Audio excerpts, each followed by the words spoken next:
let's move on in this interview at least. There's a widespread perception in the West that it's dangerous to criticize Saudi Arabia. In 2018, Saudi Arabia reacted quite harshly to a tweet by the Canadian Minister of Foreign Affairs. She was basically in this tweet expressing concern about some human rights activists who had been arrested, among these Samad Badawi, who's a very well-known peaceful activist, many people would say. Let's talk about the tweet. How can a few words cause such an anger in one country, your country? It's not the tweets. It's this idea of we demand that Saudi Arabia. Nobody demands anything of Saudi Arabia. If we came out, she asked you to release the prisoners, yes? If we came out and said we demand that Denmark does 1, 2, 3, would you accept it? We said no. This is not acceptable behavior from a friendly government. We will not tolerate it. But still, it's just words. It's a politician having an opinion on your country. It doesn't. What's the big deal? It doesn't matter. It came from a foreign minister of a country with whom we have diplomatic relations, and this is unacceptable diplomatic behavior, and Saudi Arabia is not a banana republic. We do not take criticism like this lightly. So sorry to interrupt you. If this happened today, you wouldn't change a thing?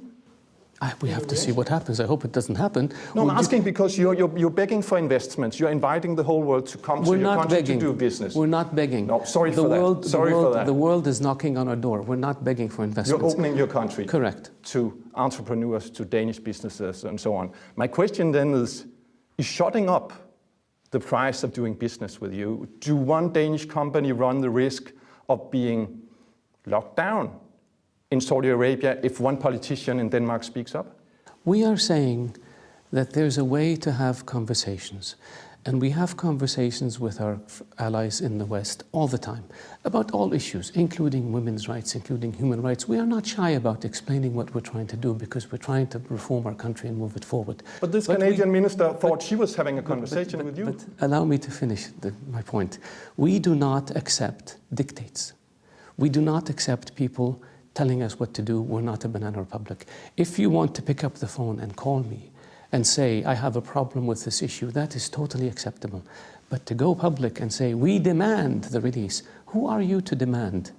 We are a sovereign country that has its own laws, and we're not saying to Canada, we demand that Canada give independence to Quebec. What would the Canadians say if we said this? So now I understand what insulted you, but then again your reaction, not only did you expel the Canadian ambassador to Saudi Arabia, you also froze in or put on hold the business activities of Canadian businesses. And then my question is, then again, one person spoke up and the whole country paid a price. What's the logic here? It's not one person, it's the foreign minister who represents the country. If the foreign minister cannot represent the country, then they shouldn't be foreign minister. So if you have freedom of speech in your country and you send a company to do business with Saudi Arabia, this company runs the risk of being punished for what the politicians say? No, we made sure that we said to the Canadians, your information is wrong. We said to the Canadians, you need to retract what you did, and they didn't. And so here we are, and we will continue to remain like this until the situation gets resolved.